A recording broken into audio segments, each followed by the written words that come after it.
February 11ರಂದು ಬಿಸಿ ರೋಡಿನಲ್ಲಿ ನಡೆಯುವಂತಹ ಕಲೋತ್ಸವ ಮತ್ತು ಚಿಣ್ಣರ ಉತ್ಸವದ ಆಮಂತ್ರಣ ಪತ್ರಿಕೆಯನ್ನು ಧರ್ಮಸ್ಥಳದ ಧರ್ಮಾಧಿಕಾರಿ ಡಾಕ್ಟರ್ ಡಿ ವೀರೇಂದ್ರ ಹೆಗ್ಡೆ ಬಿಡುಗಡೆಗೊಳಿಸಿದರು. ಚಿಣ್ಣರ ಲೋಕದ ಮೌಖ್ಯದ ಕಲಾವಿದರ ಸೇವಾ ಟ್ರಸ್ಟ್ ಬಂಟ್ವಾಳ ಇದರ ವತಿಯಿಂದ ನಡೆಯಲಿರುವ ಕೃಷಿ ಉತ್ಸವ ಮತ್ತು ಕಲೋತ್ಸವ ಈ ಕಾರ್ಯಕ್ರಮದ ಆಮಂತ್ರಣ ಪತ್ರವನ್ನು ಶ್ರೀ ಕ್ಷೇತ್ರ ಧರ್ಮಸ್ಥಳದ ಧರ್ಮಾಧಿಕಾರಿ ಡಾಕ್ಟರ್ ಡಿ ವೀರೇಂದ್ರ ಹೆಗ್ಡೆ ಅವರು ಬಿಡುಗಡೆಗೊಳಿಸಿ ಕನ್ನಡ ಮತ್ತು ಸಂಸ್ಕೃತಿ ಇಲಾಖೆ ಸಹಕಾರದಲ್ಲಿ ಬಿಸಿ ರೋಡ್ ಗೋಲ್ಡನ್ ಪಾರ್ಕ್ ಮೈದಾನದಲ್ಲಿ ಫೆಬ್ರವರಿ 11ರಿಂದ ಕೃಷಿ ಉತ್ಸವ ಮತ್ತು ಕಲೋತ್ಸವ ಕಾರ್ಯಕ್ರಮ ನಡೆಯಲಿದೆ. ಈ ಹಿನ್ನೆಲೆಯಲ್ಲಿ ಈ ಕಾರ್ಯಕ್ರಮ ಬಿಡುಗಡೆಗೊಂಡಿದೆ ಎಂದು ಹೇಳಿದ್ದಾರೆ.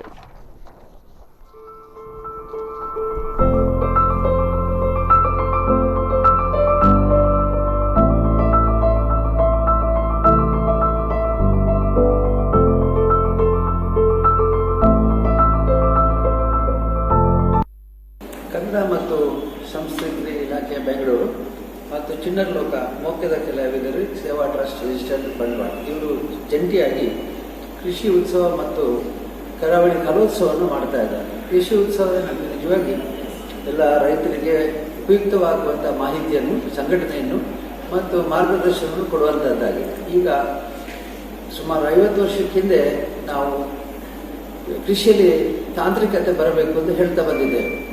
ಈಗ ಆ ಕಾಲ ಬಂದಿದೆ. ಎಲ್ಲರೂ ಕೂಡ ಕೃಷಿಗೆ ಯಂತ್ರದ ಬಳಕೆಯನ್ನು ಜಾಸ್ತಿ ಮಾಡಿದ್ದಾರೆ ಮತ್ತು ಆದಾಯವನ್ನು ಕೂಡ ಖಂಡಿತವಾಗಿ ಹೆಚ್ಚಿಸಿಕೊಂಡಿದ್ದಾರೆ.